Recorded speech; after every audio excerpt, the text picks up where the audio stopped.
O mga crayfish, update tayo. So lagay na nga natin itong 107 no, galing sa reptab number 4. Ito sila. Nakasang oras ko na na-acclimate. So palangoy na natin sila ano. Palangoy na mga pogi. Yan. So ito. Yan. Na-acclimate ko naman na yan, magigit isang oras. Wala bang natira? Wala. Ganyan lang ako mag-acclimate. Tingnan sila, kumpul-kumpul pa sila oh.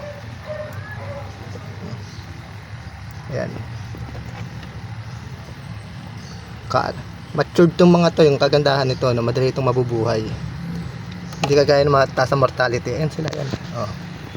Yan yung 107 natin na trailings, no? Ayan. Reflect.